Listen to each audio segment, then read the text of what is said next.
નમસ્કાર મિત્રો, વિડીયોમાં તમારું સ્વાગત છે। જી હા મિત્રો, અત્યારે હાલ મોટા અને મહત્વના સમાચાર સામે આવી રહ્યા છે। તો મિત્રો, સમાચારમાં વાત કરીએ તો ઉત્તરાખંડ હાઈકોર્ટે દેહરાદૂન અનુપમા ગુલાટી હત્યા કેસમાં નીચલી અદાલત દ્વારા આપવામાં આવેલી આજીવન કેદની સજાને યથાવત રાખી છે।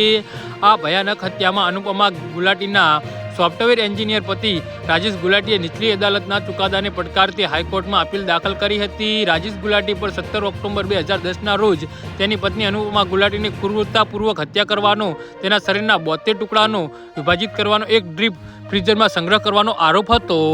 સપ્ટેમ્બર 2017માં દેહરાદૂન હાઈકોર્ટે રાજેશ ગુલાટીને આજીવન કેદની સજા ફટકારી હતી અને 1.5 મિલિયનનો દંડ ફટકાર્યો અને કોર્ટે આદેશ આપ્યો છે કે 70,000 સરકારી તિજોરીમાં જમા કરાવવામાં આવશે, જ્યારે બાકીની રકમ અનુપમાના બાળકોને પુખ્ત થાય ત્યાં સુધી બેંકમાં રાખવામાં આવશે। જે હા મિત્રો, તો આના વિશે તમારું શું કહેવું છે તો નીચે અમારી કમેન્ટ બોક્સમાં જરૂરથી જણાવજો અને અમારી યુટ્યુબ ચેનલને સબસ્ક્રાઈબ કરવાની ભૂલતા નહીં। ધન્યવાદ।